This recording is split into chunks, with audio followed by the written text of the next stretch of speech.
Hi! ఇదేంటో తెలుసా? మజ్జిగ చారు.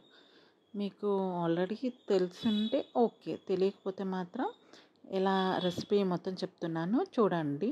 అండ్ ఎంత కమ్మగా, టేస్టీగా ఉంటదంటే మీకు చాలా బెనిఫిట్స్ కూడా ఉంటాయి. ఇది హెల్త్ కూడా చాలా మంచిది.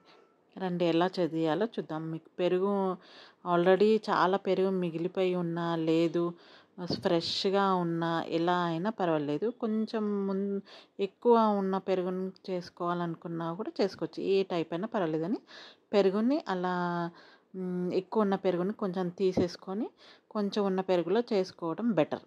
ఎందుకంటే కొంచెం ఎక్కువనే అయితది క్వాంటిటీ. సో, ఈ పెరుగుని ఇలా బాగా చిలికించాలి. అంటే మంచిగా సాఫ్ట్‌గా పేస్ట్ లాగా అయ్యే వరకు మొత్తం ఇట్లా కలుపుకోండి. కలుపుకున్నాక కలుపుకొని కొంచెమే వాటర్ పోసుకోండి. మరీ ఎక్కువ వాటర్ వద్దు.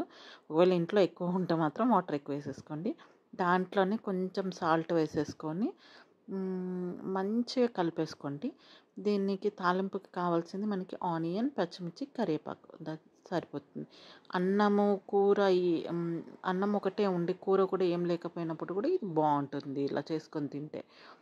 ఇంకా పోపు వేయడానికి మనము ఒక బాణీ పెట్టుకొని ఆ బాణీలో కొంచెం ఆయిల్ వేసుకోండి.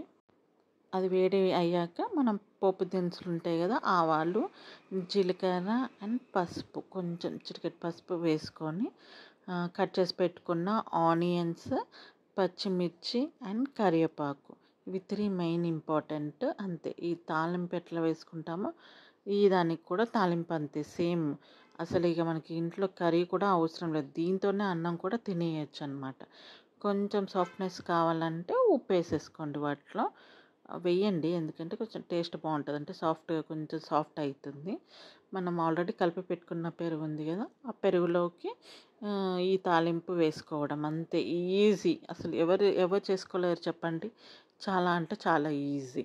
ఆ పెరుగులోకి తాలింపు కలిపేసుకొని మొత్తం మిక్సప్ చేసేసుకోవాలి. ఇంకా అంతే, అయిపోయింది. అసలు మీకు ఇంట్లో కూర వండకపోయినా పర్వాలేదు, దీంతోనే కూడా తినేయచ్చు. టేస్ట్ చూసి ఎలా ఉందో నాకు చెప్పండి. మీరు కూడా చేసుకుని సబ్స్క్రైబ్.